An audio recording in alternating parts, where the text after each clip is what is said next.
ఈ ఉదయమున నీవు ఎవ్వరినీ కలుసుకొనక ముందు ప్రభువును కలుసుకో. నీవు ఎవ్వరినీ చూడకముందు ప్రభువును చూడు. నీవు ఎవ్వరితో మాట్లాడకముందు ప్రభువుతో మాట్లాడు. నీవు దేనిని వెదకకముందు ఆయన రాజ్యమును నీతిని వెదకు.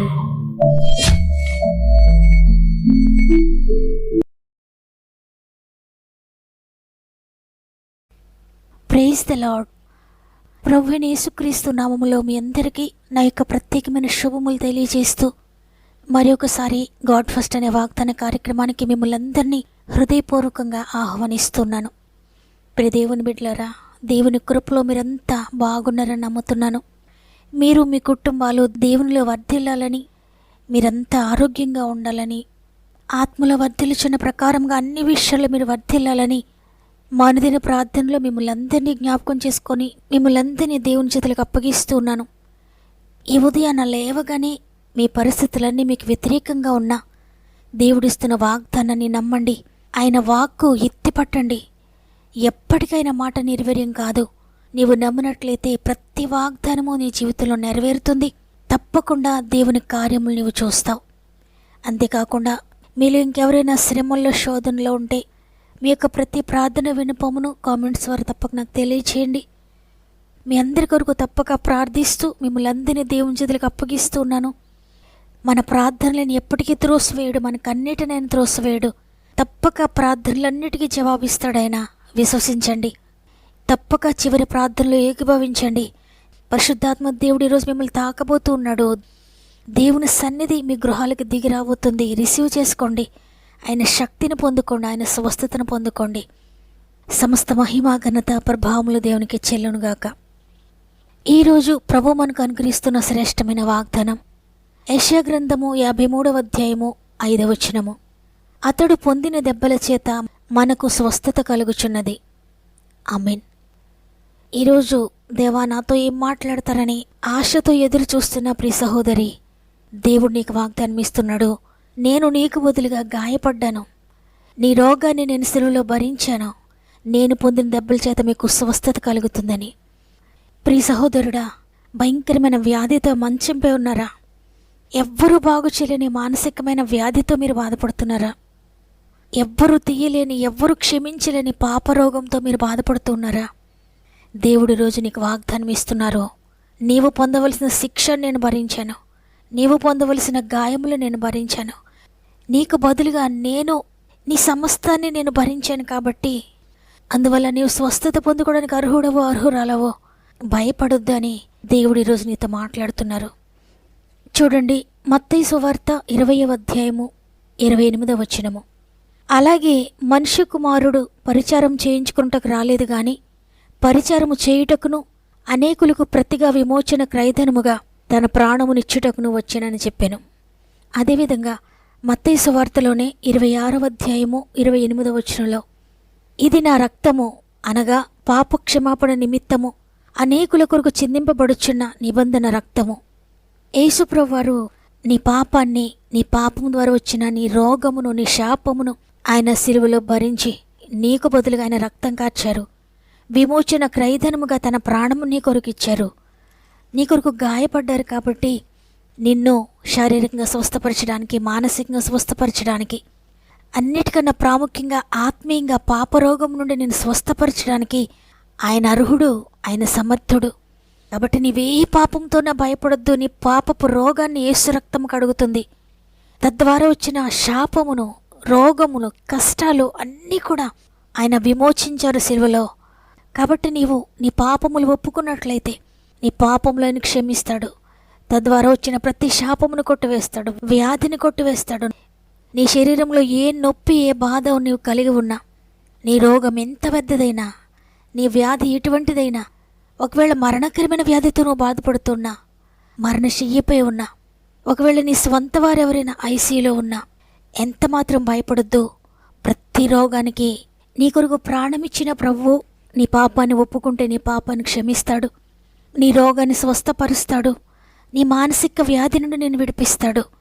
యెషయా 53వ అధ్యాయము 5వ వచనమంతా మనం చదివితే, మన అతిక్రమ క్రియలను బట్టి అతడు గాయపరచబడెను, మన దోషములను బట్టి నలుగొట్టబడెను, మన సమాధానార్థమైన శిక్ష అతని మీద పడెను, అతడు పొందిన దెబ్బల చేత మనకు స్వస్థత కలుగుచున్నది.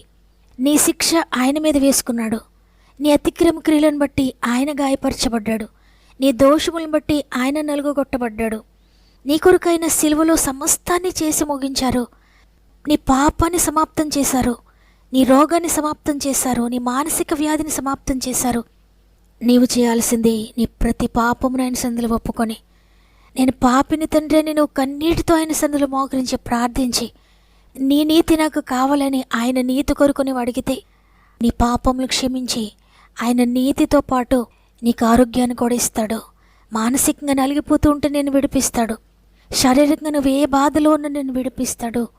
ఆశ్చర్యకరంగా నీ జీవితాన్ని టోటల్గా మార్చివేసి, ఆయన చిత్తమైతే అద్భుతకరంగా నేను స్వస్థపరిచి ఆశ్చర్యకరమైన భవిష్యత్తు నీకు అనుగ్రహిస్తాడు.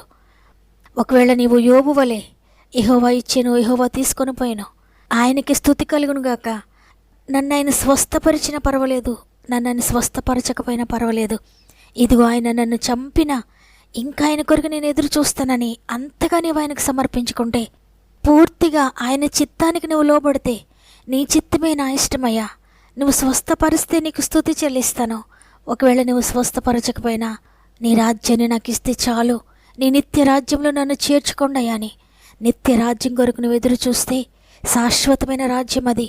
ఈ లోకంలో లేని సంతోషం అక్కడ ఉంటుంది. ఈ లోకంలో లేని నెమ్మది అక్కడ నీకు ఉంటుంది. అక్కడ కష్టాలు లేవు, కన్నీరు లేదు, దుఃఖం లేదు, వేదన లేదు. దేవునితో నిత్యము సంతోషించడమే.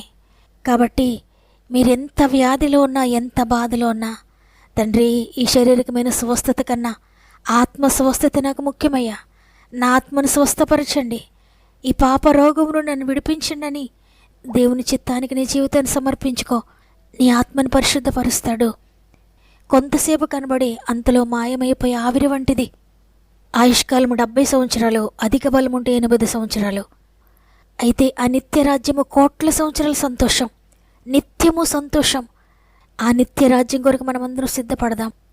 అంతగా నీవు సమర్పించుకొని ఈ శరీరాన్ని, ఈ లోకాన్ని, ఈ వ్యాధిని స్వల్పమైన దానిగా నీవెంచి, ఈ శరీర రోగము బాగుపడకపోయినా పర్వాలేదని ఆత్మ స్వస్థత నాకు కావాలని నువ్వు ప్రార్థిస్తే, నీవు ఆత్మలో వర్ధిల్చున్న ప్రకారముగా అన్ని విషయాలు దేవుడు నేను వర్ధిల చేస్తాడు. ఆయన చిత్తంలో నీవు ఉంటే తప్పక దేవుడు నేను స్వస్థపరుస్తాడు. అందరం కూడా నా కొరకు, నాకు బదులుగా విమోచన క్రయధనముగా ఏ పాపము లేని నీవు నా పాపాన్ని మోసారయ్యా. చివరి రక్తపు బొట్టు వరకు నా కొరకు నీ రక్తాన్ని కార్చారయ్యా. నా కొరకు ప్రాణమర్పించావయ్యా, నా కొరకు గాయపడ్డావయ్యా. నేను పొందవలసిన శిక్షను నాకు బదులుగా మీరు పొందారు, నా స్థానమందు మీరు నిలిచారని హృదయపూర్వకంగా ఆయన చేసిన త్యాగాన్ని గుర్తు చేసుకుంటూ, ఇంతగా నా కొరకు త్యాగమైపోయిన తండ్రి, నీ కొరకు నేను జీవిస్తాను, నీ కొరకు నా ప్రాణమైన ఇస్తానయ్యా అని హృదయపూర్వకంగా మన జీవితాలను దేవునికి సమర్పించుకుందాం. సంకళ్ళ నుండి విడిపించి నన్ను నా స్థానముందు నిలుచుంటివా, నా పాపమంతా మోసి తీసి నీతిమంతుడని తీర్పు చెప్పినావా, ఆదరించి ఆశ్రయమైనావా, ఆదరించి ఆశ్రయమైనావా. నీ కృపా యేసు, నీ కృపా, నీ కృపా యేసు, నీ కృపా ఆశ్చర్యమైనది.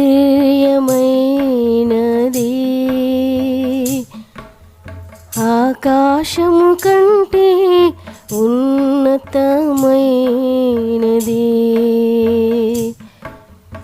ఆశ్చర్యమైనది.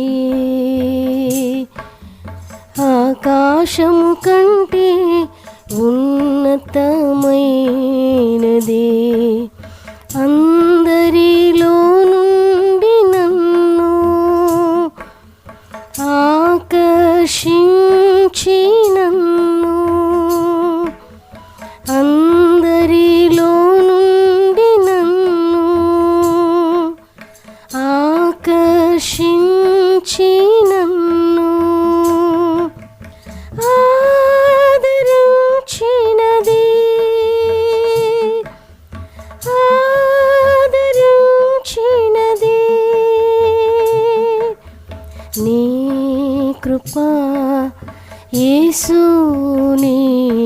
కృపా నీ కృపా యేసు నీ కృపా.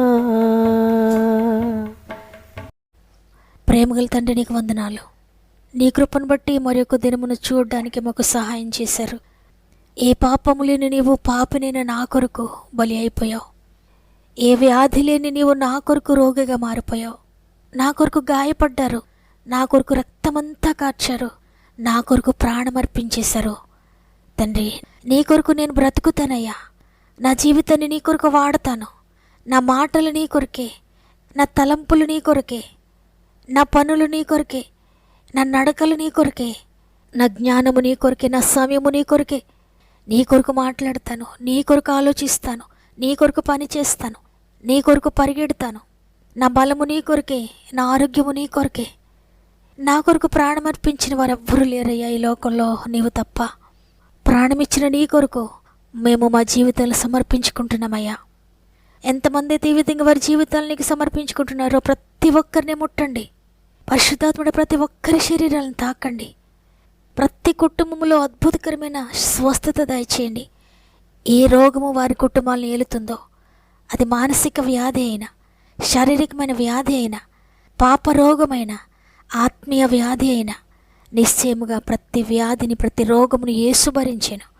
యేసు పొందిన గాయములను బట్టి స్వస్థత కలుగుచున్నది. నీ ప్రియకుమారుని రక్తంలో మేము విడుదల పొందుకుంటున్నాం. నీ ప్రియకుమారుని రక్తంలో మేము విమోచన పొందుకుంటున్నాం. అంతేకాకుండా అనేక మంది బిడ్డలు వారి ప్రార్థన విన్నపం మాకు తెలియజేస్తున్నారు. తండ్రి, నేనైతే వారిని స్వస్థపరచలేను, నేను వారి జీవితాలను బాగు చేయలేనయ్యా. బాగు చేసి నీ చేతులకు అప్పగిస్తున్నాను. తండ్రి, ప్రతి కుటుంబమును దర్శించండి నాయన. ఎవరు ఏ సమస్యలు గుండా ప్రయాణిస్తున్నారో, ఏ బాధ ఉన్నా, ఏ వేదన ఉన్నా, ఏ కన్నీరున్నా, ఏ భయంకరమైన నొప్పి ఉన్నా, నిశ్చయముగా ప్రతి బిడ్డను కూడా మీరు స్వస్థపరుస్తున్నందుకు, ప్రతి బిడ్డకు మీరు విడుదలిస్తున్నందుకు నీకు కృతజ్ఞత చెల్లిస్తున్నాను.